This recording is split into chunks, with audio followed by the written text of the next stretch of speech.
O Desejado de Todas as Nações, capítulo 19, junto ao Poço de Jacó.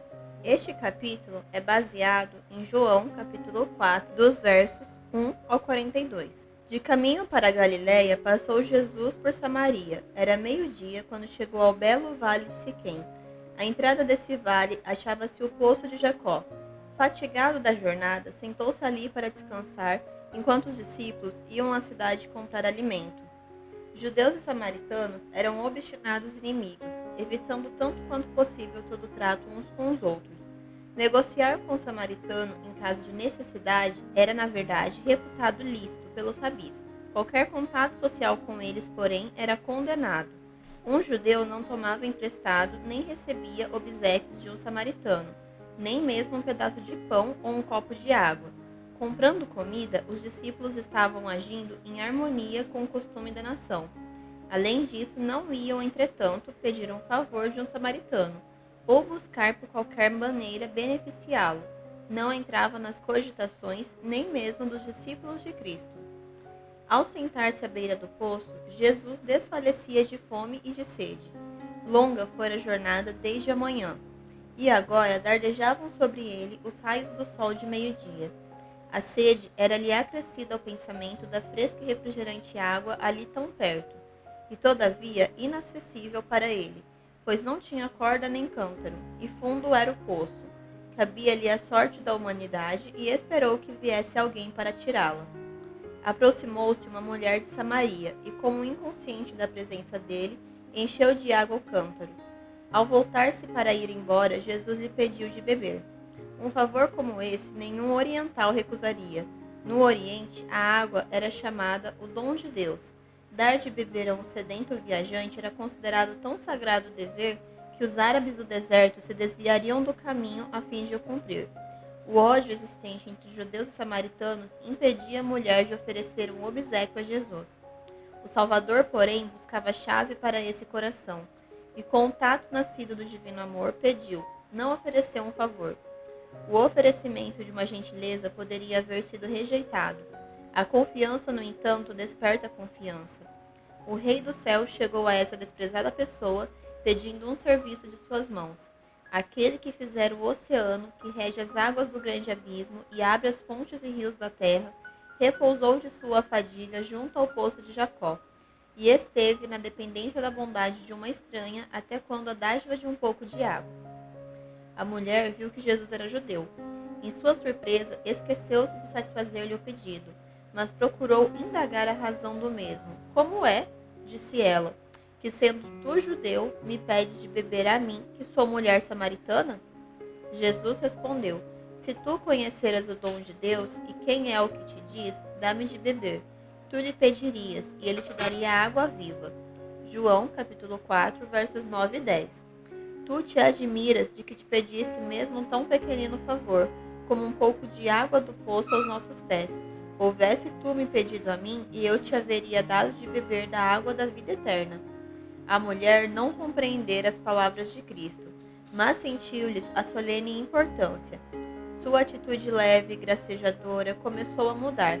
Supondo que Jesus falasse do poço que lhe estava em frente, disse, Senhor, tu não tens com que atirar e o poço é fundo. Onde, pois, tens a água viva? És tu maior que o nosso pai Jacó, que nos deu o poço, bebendo ele próprio dele? João, capítulo 4, versos 11 e 12. Ela via diante de si apenas um sedento viajante, exausto e poento. Comparou em seu espírito com o honrado patriarca Jacó. Alimentava o sentimento tão natural de que nenhum outro poço poderia ser igual àquele que fora legado pelos pais.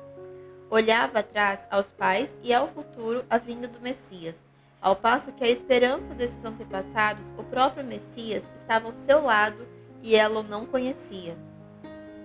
Quantas pessoas sedentas se acham hoje junto à fonte viva e olham todavia à distância em busca das fontes da vida? Não digas em teu coração, quem subirá ao céu?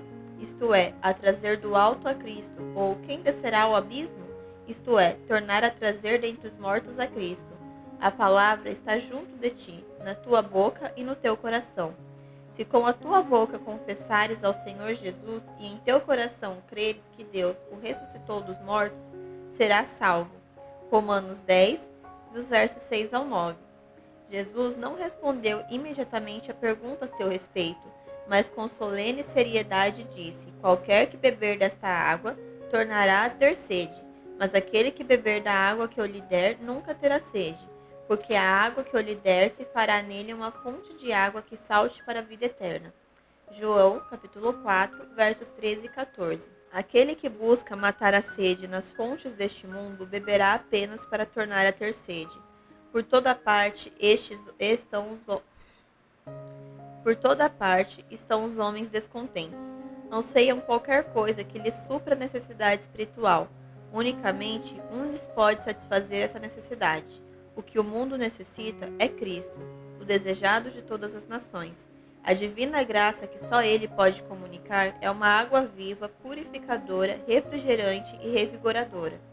Jesus não queria dar a ideia de que um único gole da água da vida bastasse ao que recebe. O que experimenta o amor de Cristo anelará continuamente mais, mas não busca nenhuma outra coisa. As riquezas, honras e prazeres do mundo não o atraem. O contínuo grito de sua alma é: mais de ti. E aquele que revela à alma suas necessidades está à espera, para lhe saciar a fome e a sede. Falharão todo recurso e dependência humanos. As cisternas esvaziar-se-ão, os poços se hão de secar. Nosso Redentor, porém, é uma fonte inesgotável. Podemos beber e beber mais, e sempre encontraremos novo abastecimento. Aquele em quem Cristo habita tem em si mesmo a fonte da bênção, uma fonte de água que salte para a vida eterna. João 4,14. Dessa fonte poderá tirar forças e graças suficientes para todas as suas necessidades. Ao falar Jesus da água viva, a mulher o olhou com atenta curiosidade. Ele lhe despertara o interesse e incitar o desejo de receber o dom de que falava.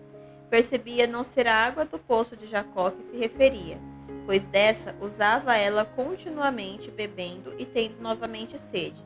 Senhor, disse ela, dá-me dessa água, para que não mais tenha sede e não venha aqui tirá-la. João 4,15. Jesus mudou então abruptamente a conversa.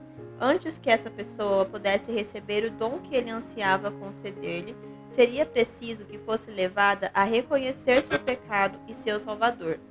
Disse-lhe ele: vai, chama o teu marido e vem cá. Ela respondeu: não tenho marido.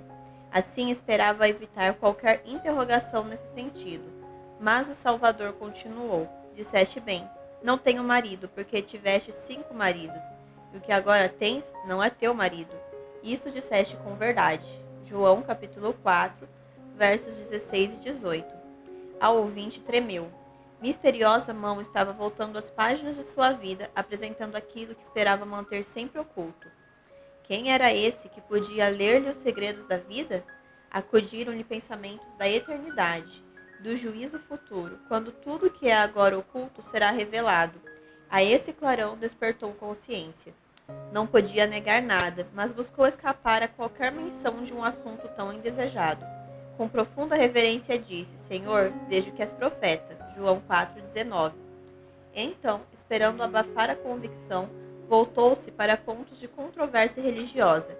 Se este fosse profeta, certamente lhe poderia dar instruções a respeito desses assuntos tão longamente discutidos.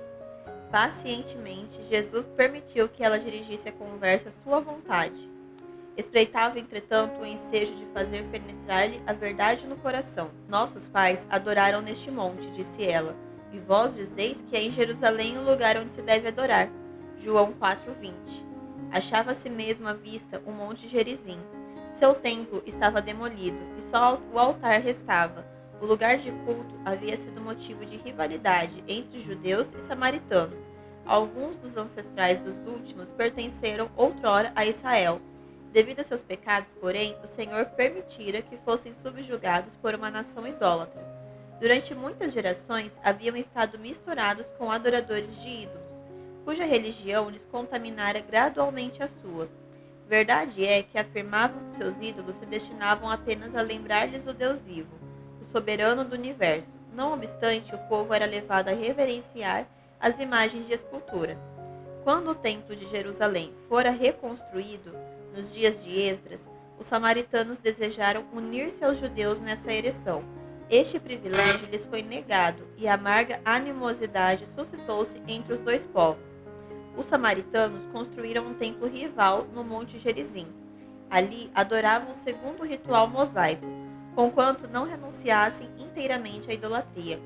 Mas sobrevieram-lhes desastres. Seu templo foi destruído pelos inimigos e pareciam achar-se sob maldição. Apegavam-se, todavia, às suas tradições e formas de culto. Não queriam reconhecer o templo de Jerusalém como a casa de Deus, nem admitir que a religião dos judeus era superior à sua. Respondendo a mulher, Jesus disse: Crê-me que a hora vem, em que nem neste monte nem em Jerusalém adorareis o Pai. Vós adorais os que não sabeis. Nós adoramos o que sabemos, porque a salvação vem dos judeus. João 4, versos 21 e 22. Jesus mostrara ser isento do preconceito judaico contra os samaritanos. Agora procurava derribar o mesmo preconceito da parte dessa samaritana contra os judeus. Ao mesmo tempo em que aludia à corrupção da fé dos samaritanos pela idolatria, declarou que as grandes verdades da redenção haviam sido confiadas aos judeus e que dentre eles devia aparecer o Messias. Os Sagrados Escritos tinham clara apresentação do caráter de Deus e dos princípios de seu governo. Jesus se colocou juntamente com os judeus como sendo aqueles a quem o Senhor outorgara conhecimento a seu respeito. Era seu desejo erguer os pensamentos de sua ouvinte acima das questões de formas, cerimônias e controvérsias. A hora vem, disse, e agora é em que os verdadeiros adoradores adorarão o Pai em espírito e em verdade, porque o Pai procura tais que assim o adorem. Deus é espírito e importa que os que o adorem em espírito e em verdade. João capítulo 4, versos 23 e 24. Aí se declara a mesma verdade que Jesus expusera a Nicodemos, quando disse: aquele que não nascer de novo, de cima, diz outra versão, não pode ver o reino de Deus. João 3:3. Não por procurar um monte santo ou um templo sagrado, são os homens postos em comunhão com o céu. Religião não é limitar-se a formas e cerimônias exteriores. A religião que vem de Deus é a única que leva a ele. Para o servirmos devidamente, é necessário nascermos do Divino Espírito. Isso purificará o coração e renovará a mente, dando-nos nova capacidade para conhecer e amar a Deus, comunicar-nos a voluntária obediência a todos os seus reclamos. Esse é o verdadeiro culto, é o fruto da operação do Espírito Santo. É pelo Espírito que toda prece sincera é ditada, e tal prece é aceitável a Deus. Onde quer que a alma se dilate em busca de Deus, aí é manifesta a obra do Espírito, e Deus se revelará a essa pessoa, a tais adoradores ele busca, espera recebê-los e torná-los seus filhos e filhas. Enquanto a mulher falava com Jesus, foi impressionada por suas palavras. Nunca ouvira esses sentimentos expressos por parte dos sacerdotes de seu povo ou dos judeus. Ao ser-lhe exposta sua vida passada, tornara-se cônscia de sua grande necessidade. Percebera a sede de sua alma que as águas do poço de Sicar jamais poderiam saciar. Coisa alguma de tudo que estivera em contato até então a despertara para a mais elevada necessidade. Jesus a convencera de que lia os segredos de sua vida. Sentiu, entretanto, que ele era seu amigo, compadecendo-se dela e amando-a, se bem que a própria pureza que dele emanava lhe condenasse o pecado. Não proferia palavra alguma de acusação, mas falara de sua graça, que lhe podia renovar a mente. Nela se começou a formar a convicção acerca de seu caráter. Surgiu-lhe no espírito a indagação: não poderia este ser o tão longamente esperado Messias? Disse-lhe: eu sei que o Messias, que se chama Cristo, vem. Quando ele vier, nos anunciará tudo. Jesus respondeu: eu o sou, eu que falo contigo. João capítulo 4, versos 25 e 26. Ao ouvir a mulher essas palavras, a fé brotou-lhe no coração. Aceitou a maravilhosa comunicação dos lábios do Divino Mestre. Essa mulher encontrava-se em disposição de espírito capaz de apreciar. Estava pronta para receber a mais excelente revelação, pois interessava-se nas Escrituras, e o Espírito Santo lhe estivera preparando a mente para a recepção de maior luz. Estudara a promessa do Antigo Testamento, O Senhor teu Deus te despertará um profeta do meio de ti, e de teus irmãos, como eu, a ele ouvireis. Deuteronômio 18:15. Anelava compreender essa profecia. A luz já lhe estava brilhando no espírito. A água da vida, a vida espiritual que Cristo dá a toda alma sedenta, começara a brotar-lhe no coração. O Espírito do Senhor trabalhava nela. A positiva declaração de Cristo a essa mulher não podia ter sido feita aos fariseus, cheios de justiça própria. Era muito mais reservado quando falava com eles. Aquilo que fora retido aos judeus e que os discípulos haviam recebido recomendação de guardar em segredo, foi a ela revelado. Jesus viu que ela empregaria seu conhecimento em levar outros a partilhar de sua graça. Ao voltarem os discípulos de seu mandado, ficaram surpreendidos de encontrar o mestre falando com a mulher. Não tomara o refrigerante gole que desejara, nem se deteve para comer o alimento trazido pelos discípulos. Havendo-se retirado a mulher, insistiram em que comesse. Viram-no silencioso, absorto como em meditação. O semblante irradiava-lhe e temeram interromper sua comunhão com o céu. Sabiam, no entanto, que estava desfalecido e fatigado, e julgaram seu dever lembrar-lhe sua necessidade física. Jesus lhes reconheceu o amorável interesse e disse: Uma comida tenho para comer que vós não conheceis. João 4,32. Os discípulos cogitaram quem lhe poderia ter trazido alimento. Ele, porém, explicou: A minha comida é fazer a vontade daquele que me enviou e realizar a sua obra. João 4,34. Como suas palavras à mulher lhe houvessem despertado a consciência, Jesus regozijou-se. Viu-a bebendo a água da vida e sua própria fome e sede foram mitigadas. O cumprimento da missão para cujo desempenho deixara o céu fortalecia o Salvador para seus labores, sobrepondo as necessidades humanas. Ministrar a uma alma faminta e sedenta da verdade era-lhe mais grato que comer ou beber. Constituía um conforto, um refrigério para ele. A beneficência era a vida de sua alma. Nosso Redentor tem sede de reconhecimento, tem fome da simpatia e do amor daqueles que comprou com seu próprio sangue. Anela com inexprimível desejo que venham a ele e tenham vida. Como a mãe espreita o sorriso de reconhecimento de seu filhinho, o qual lhe revela o alvorecer da inteligência, assim está Cristo atento à expressão de grato amor que revela haver começado a vida espiritual naquele ser. A mulher enchera-se de alegria ao escutar as palavras de Cristo. A maravilhosa revelação fora quase demasiado forte para ela. Deixando o cântaro, voltou à cidade, para levar a outros a mensagem. Jesus sabia por que ela se fora. O cântaro esquecido revelava eloquentemente o efeito de suas palavras. O veementemente desejo de seu coração era obter a água da vida, e olvidou seu objetivo em ir ao poço. Esquecendo a sede do Salvador que se propusera satisfazer, coração transbordante de alegria, apressou-se em ir comunicar a outros a preciosa luz que recebera. Vinde e vede um homem que me disse tudo quanto tenho feito, disse ela aos homens da cidade. Porventura não é este o Cristo? João 4,29. Suas palavras tocaram o coração deles. Havia em sua fisionomia expressão nova, uma transformação em todo o seu aspecto. Despertou-lhes o interesse em ver a Jesus. Saíram, pois, da cidade e foram ter com ele. João, capítulo 4, versos 29 e 30. Jesus, ainda sentado à borda do poço, pôs-se a olhar para os campos de trigo que se estendiam diante dele, seu delicado verdor banhado pelos dourados raios do sol. Chamando a atenção dos discípulos para a cena, serviu-se dela como de um símbolo. Não dizeis vós que ainda há 4 meses até que venha a ceifa? Eis que eu vos digo, levantai os vossos olhos e vede as terras que já estão brancas para a ceifa. E olhava, enquanto assim dizia, aos grupos que se vinham dirigindo ao poço. Faltavam 4 meses para a ceifa do cereal.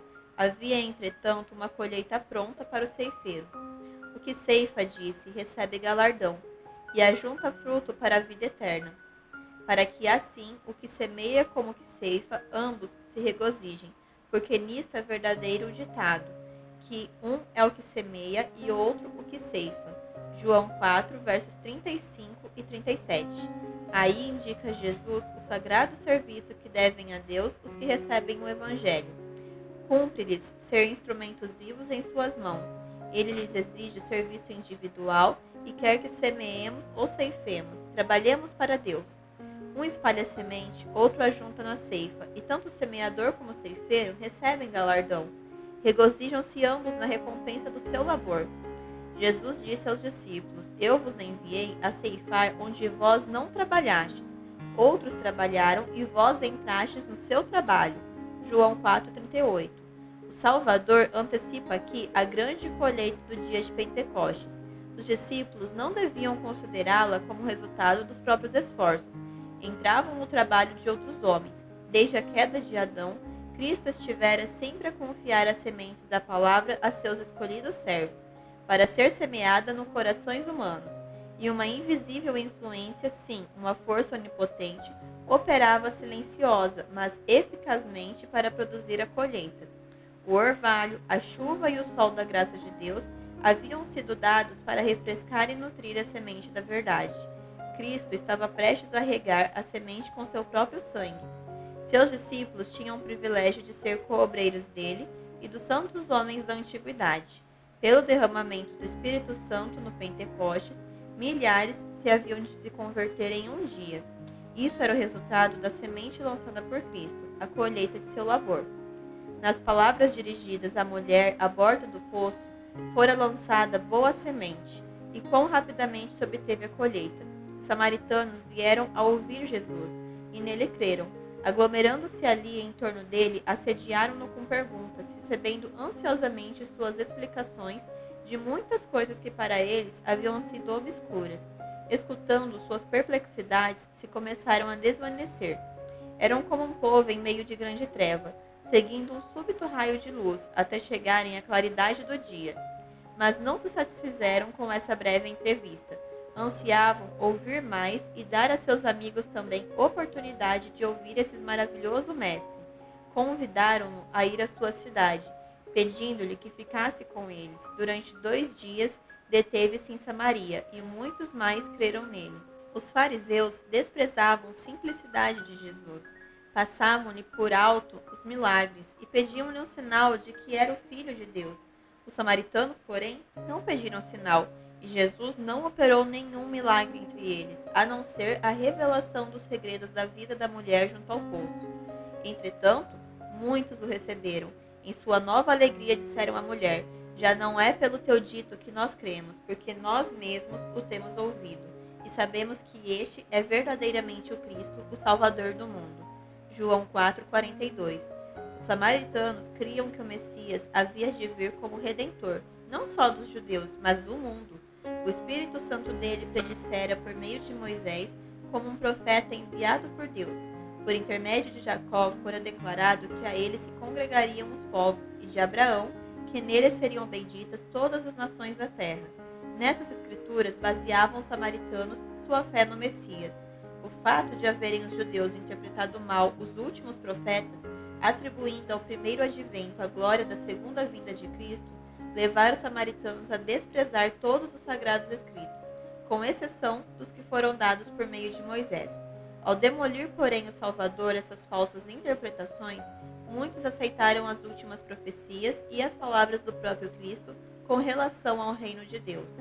Jesus começara a derrubar a parede de separação entre os judeus e os gentios, e a pregar salvação a todo mundo.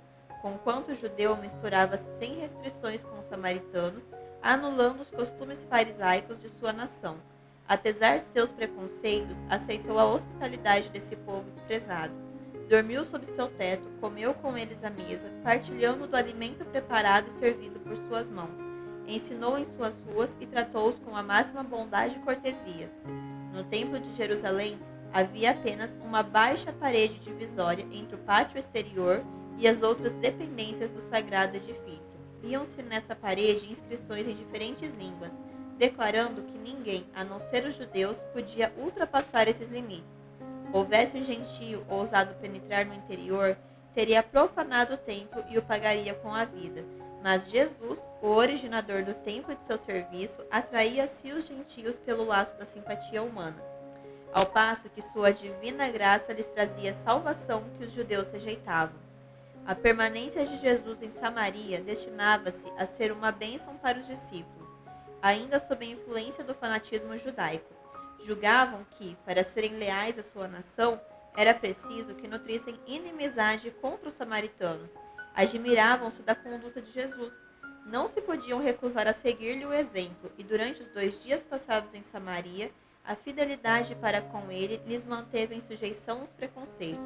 Todavia, no coração, continuavam irreconciliados. Foram tardios em aprender que seu desprezo e ódio devia dar lugar à piedade e à simpatia. Após a ascensão do Senhor, porém, suas lições foram recordadas por eles, assumindo novo significado.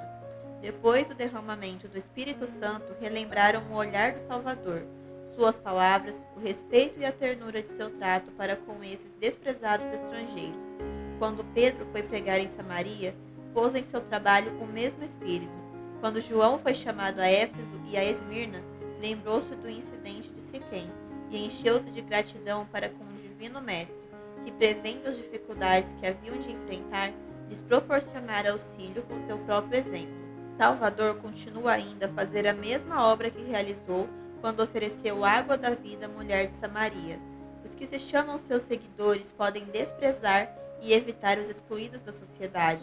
Circunstância alguma de nascimento ou nacionalidade, porém, nenhuma condição de vida pode desviar seu amor dos filhos dos homens. A toda pessoa, embora pecadora, Jesus diz: se me pedisses, eu te daria água viva. O convite evangélico deve ser amesquinhado e apresentado apenas a uns poucos escolhidos que, supomos, nos farão honra caso o aceitem. A mensagem deve ser dada a todos. Onde quer que haja corações abertos para receber a verdade, Cristo está pronto a instruí-los. Revela-lhes o Pai e o culto aceitável, aquele que lê os corações.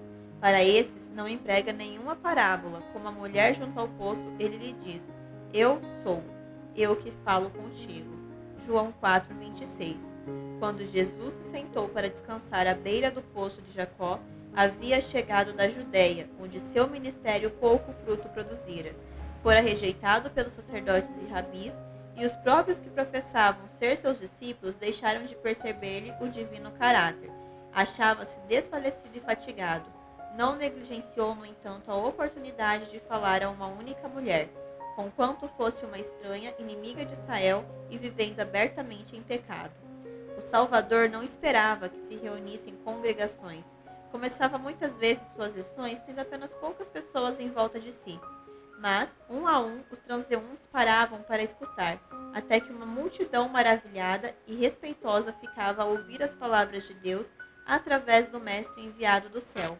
O obreiro de Cristo não deve julgar que não pode falar a poucos ouvintes com o mesmo fervor com que o faz a um maior auditório. Poderá haver uma única pessoa a escutar a mensagem. Quem poderá, entretanto, dizer até onde se estenderá a sua influência? Pouca importância, mesmo para os discípulos, parecia ter essa mulher de Samaria, para o Salvador gastar com ela seu tempo. Ele, porém, raciocinou mais fervorosa e eloquentemente com ela do que com reis, conselheiros ou sumos sacerdotes. As lições por ele dadas àquela mulher têm sido repetidas até aos mais afastados recantos do mundo. Assim que encontrou o Salvador, a samaritana levou outros a ele. Demonstrou-se mais eficiente missionária que os próprios discípulos.